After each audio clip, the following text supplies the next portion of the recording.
filed in the record, the exhibits 6, 7, and 8. Yeah. You can see those, right? Like you can see those anywhere on the internet, right? The videos, of course, you can't, right? We have this convoluted process set up. Yeah.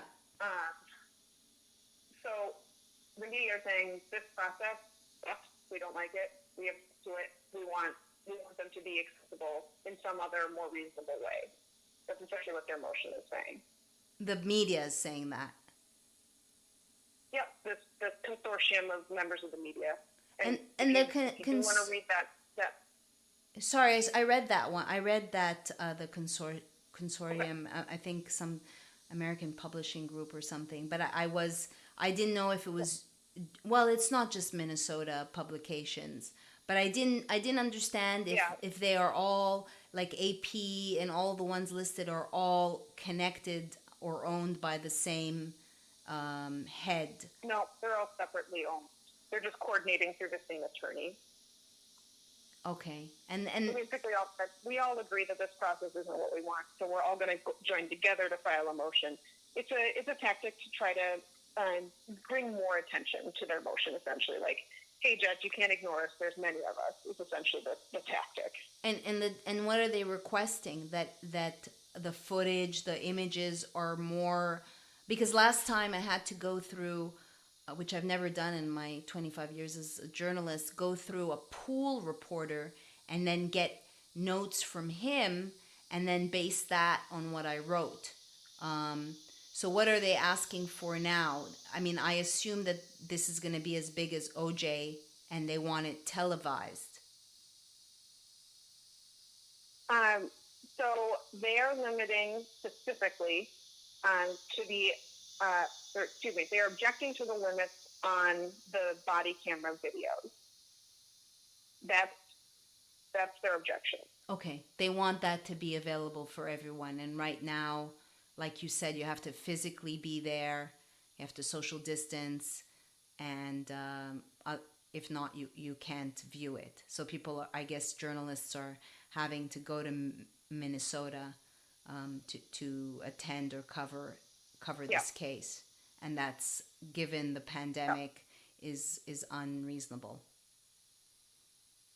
That is the first basis of their objections. They also object to the premise of the gag order, which is referenced in their memorandum, which is essentially just a convoluted way of saying a more detailed explanation of our argument. They also object to the fact that the judges said none of you can talk. To the cops? You mean the cops can't talk? The language of the order, of the order that's referred to as the gag order, it specifically says this order applies to all parties, attorneys, their employees, agents, or independent contractors working on their behalf.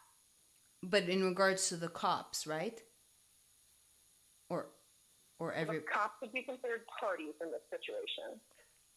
Because, I'm sorry, I'm asking because, the Benjamin Crump or the governor or the mayor have spoken to the public early on, but for instance, Derek has not spoken to anyone. I think Lane, there was an article, so he did give an interview, and I think Lane and Kang are out on bail. Derek is in custody. I don't know whether Thao in custody too? I think so. Hang on a second. Because I had read in one transcript where he was behind, I guess... he's out on bail this week. Thao is out on bail too? So, under the Thao case on July 4th, it looks like he posted a non-cash bond. And what does non-cash mean? Like a check? So there's a document that's just the legal terminology for the document that's filed. It is. I'd have to read it to know for sure what exactly he Okay, I'll look at it. But basically, the three are out, and Derek is the only one. His bail was at 1,025,000, I think. Yes, I believe that's correct. Yep, and he is still in custody according to the record. Yeah. And is he still in solitary? I think at one point he was under suicide watch. I wouldn't be able to know. Okay. I don't know that there's anything in the court record that says for sure what the status of his holding is. Typically, that's something that's determined by the Department of Corrections or local county corrections. Because he's in a state facility, in this, it would technically be the Department of Corrections that would determine that, and they don't file with the court when they change how someone is being held. Okay, so the next hearing, the one on the 21st, will basically Kahil, the judge, will determine whether to lift the gag order. But it does seem a little unfair if George Floyd, the family attorney, is or was speaking, and others have commented. Because in all fairness, like Alexander looks like he's partially African American.